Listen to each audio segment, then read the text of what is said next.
CM Pushkar Singh Dhami की expose सबसे पहले आपको बताते हैं। भारत के प्रसिद्ध उद्योगपति श्री रतन टाटा जी के निधन का अत्यंत दुखद समाचार प्राप्त हुआ।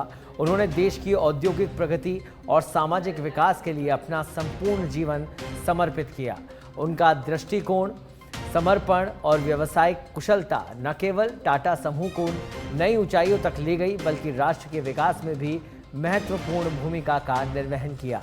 उन्होंने रोजगार सृजन, समाज के सशक्तिकरण और नवाचार के क्षेत्र में अभूतपूर्व कार्य किया। उनका जीवन हम सभी के लिए प्रेरणा का स्रोत है। भावपूर्ण श्रद्धांजलि। उद्योगपति रतन टाटा के निधन पर भावपूर्ण श्रद्धांजलि अभिव्यक्त करी सोशल मीडिया के माध्यम से उत्तराखंड के सीएम पुष्कर सिंह धामी ने।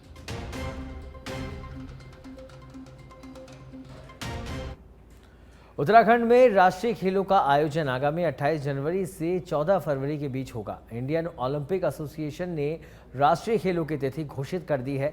इनका पूरा कार्यक्रम 25 अक्टूबर को प्रस्तावित, आपको बता दें, आईओसी की आम सभा में जारी किया जाएगा। प्रदेश में राष्ट्रीय खेलों के साथ ही विंटर नेशनल गेम भी आयोजित किए जाएंगे। वहीं मुख्यमंत्री पुष्कर सिंह धामी ने नई दिल्ली में आईओसी के अध्यक्ष पीटी उषा से भेंट की है। इसके बाद प्रदेश में राष्ट्रीय खेलों की तिथि सार्वजनिक की जाएगी। प्रदेश हित में एक बड़ी खबर आई है और मुझे आप सबको बताते हुए बहुत खुशी हो रही है कि इस नवरात्र के समय में हमारा प्रदेश जो 38वें राष्ट्रीय खेलों की मेजबानी की तैयारी कर रहा था, आज ही भारतीय ओलंपिक संघ ने माननीय मुख्यमंत्री जी के नेतृत्व में एक घोषणा जो तिथि के संदर्भ में होनी थी, आज औपचारिक तिथियों की घोषणा हो गई है। 28 जनवरी से लेकर 14 फरवरी तक हमारे राष्ट्रीय खेल जो है वो आयोजित होंगे। निश्चित रूप से हर उत्तराखंडी भाई बहन के लिए, हर उत्तराखंडी खिलाड़ी के लिए बहुत गर्व के क्षण होंगे। मैं प्रदेश को इस घोषणा के लिए बहुत शुभकामनाएं देती हूँ। निश्चित रूप से हम अपने प्रदेश में इस 38वें राष्ट्रीय खेल की मेजबानी को बेहतरीन करके दिखाएंगे और एक ऐतिहासिक आयोजन जो है ये आने वाले समय में होगा, ऐसा मैं विश्वास के साथ पूरे उत्तराखंड के उत्तराखंड के भाई बहनों और हमारे खिलाड़ियों को कहना चाहता हूँ। गृह मंत्री अमित शाह 13 अक्टूबर को उत्तराखंड के दौरे पर आ रहे हैं, जहां उनके प्रस्तावित कार्यक्रमों को लेकर प्रशासन ने तैयारियां शुरू कर दी है। माना जा रहा है कि वह देहरादून में पुलिस में लागू 3 नए कानूनों व साइबर कानून के संबंध में चर्चा करेंगे। आदरणीय गृह मंत्री अमित शाह जी के कार्यक्रम की सूचना समाचार पत्रों के माध्यम से मुझे मिली है।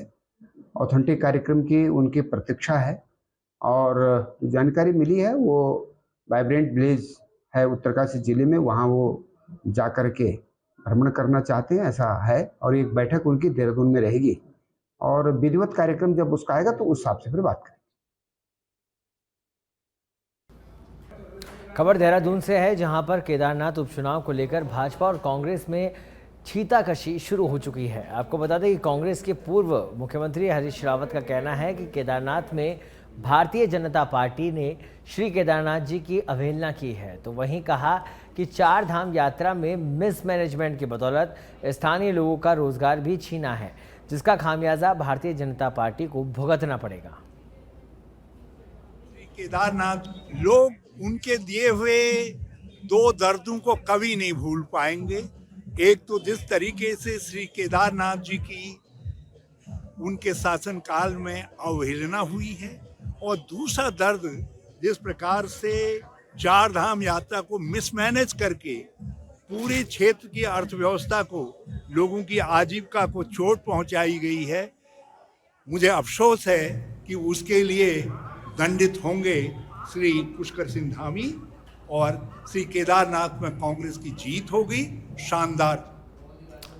हरियाणा में भारतीय जनता पार्टी की प्रचंड बहुमत से जीत के बाद कांग्रेस ने बयान देने का सिलसिला शुरू कर दिया है। इसी कड़ी में कांग्रेस अब इस जीत को भारतीय जनता पार्टी की कूट रचित राजनीति का परिणाम बता रही है।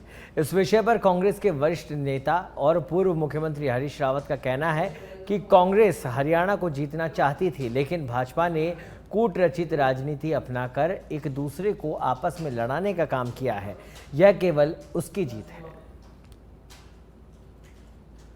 ये भारतीय जनता पार्टी की कूट रचित समाज के अंदर एक दूसरे के खिलाफ जो खड़ा करने की रणनीति थी, उसने वास्तविकता को बदला। हरियाणा कांग्रेस को जिताना चाहता था, बदलाव लाना चाहता था। जो मुद्दों को किसान का सम्मान, नारी का सम्मान, नौजवानों का अभिमान, उनका स्वाभिमान, जो हमने मुद्दे थे, उन मुद्दों की वो मुद्दे हार ही नहीं सकते हैं। ये तो केवल भाजपा की कूट रचित रणनीति, जिसके तहत उन्होंने समाज के एक हिस्से के खिलाफ दूसरे हिस्सों को जोड़ करके वोट हासिल करने का काम किया है, ये उसकी जीत। तो कूट रचित रणनीति के तहत भाजपा ने जीत दर्ज की हरियाणा के अंदर। ये बात कही हरीश रावत, पूर्व मुख्यमंत्री उत्तराखंड। और बीजेपी की प्रचंड बहुमत पर कांग्रेस के अब अलग अलग प्रतिक्रियाएं देखने को मिल रही है। फिलहाल पूर्व मुख्यमंत्री हरीश रावत ने इसे कूट रचित राजनीति नाम दिया है।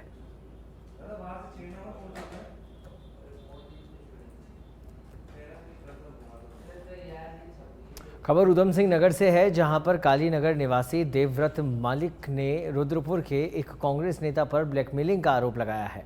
उन्होंने कहा कि घर बनाने के नाम पर ब्याज पर लाखों रुपए की ठगी की, जिसके चलते पीड़ित ने उधम सिंह नगर के वरिष्ठ पुलिस अधीक्षक मणिकांत मिश्रा से मुलाकात कर न्याय की गुहार लगाई है। उत्तराखंड में हर साल प्रवर्ती क्षेत्रों में रहने वाली आबादी रोजगार की तलाश में दूसरे राज्यों का रुख करती है, जिससे गांव की कृषि भूमि पर कोई भी खेती नहीं होती और भूमि की उपज क्षमता धीरे धीरे खत्म हो जाती है। इसी कारण प्रदेश में हर साल कृषि भूमि तेजी से घट रही है, लेकिन कृषि विभाग इस तरफ कोई भी ध्यान नहीं दे रहा है। कहा ना कि देखिए, हम सब प्रदेश के भू कानून का हम अध्ययन कर रहे हैं। जरूरत पड़ेगी कि हमसे जैसा कानून लागे तो हम उसको भी लाएंगे, लेकिन कृषि की भूमि को बचाना हमारी प्रायोरिटी है, क्योंकि आज 24 साल के अंदर 2 लाख हेक्टेयर कृषि की भूमि या विकास के नाम पर या अन्य नाम पर चली गई है, और आगे इसको हमें रोकना होगा, ताकि हॉर्टिकल्चर के क्षेत्र में, कृषि के क्षेत्र में हम अपना उत्पाद ला सकें। नहीं, देखिए, ये सरकार झूठ बोल रही है। हमारे जो टोटल जो आबादी है, उस आबादी का आपका जो 9 लाख हेक्टेयर जमीन हमारी उपज की है, जिसमें से 2,65,000 हेक्टेयर जमीन जो है वो खत्म हो चुकी है, बिक चुकी है। आज नवरात्रि दुर्गा अष्टमी का दिन है, जिसको लेकर मंदिरों में भक्तों की भारी भीड़ लगी हुई है। तो वहीं आपको बता दें कि पचवा दून के धूलकोट में डांट काली माता मंदिर में सुबह से ही भक्तों की भारी भीड़ लगी हुई है।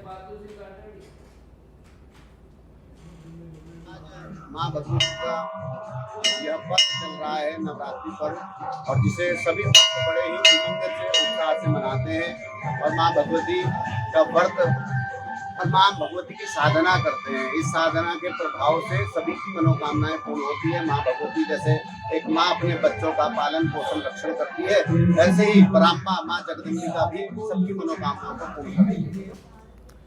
केदारनाथ विधानसभा के आगामी उपचुनाव के लिए कांग्रेस पार्टी ने प्रत्याशी चयन को लेकर आंतरिक सर्वे शुरू कर दिया है। सर्वे रिपोर्ट आने के बाद कांग्रेस पर्यवेक्षक विधानसभा जाएंगे और प्रत्याशी के बारे में आम लोगों के साथ ही कार्यकर्ताओं से फीडबैक लेंगे।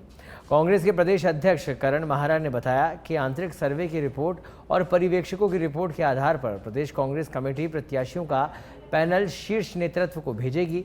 उन्होंने बताया कि संभवतः 16 या 17 अक्टूबर तक सर्वे रिपोर्ट पीसीसी के पास पहुंच जाएगी।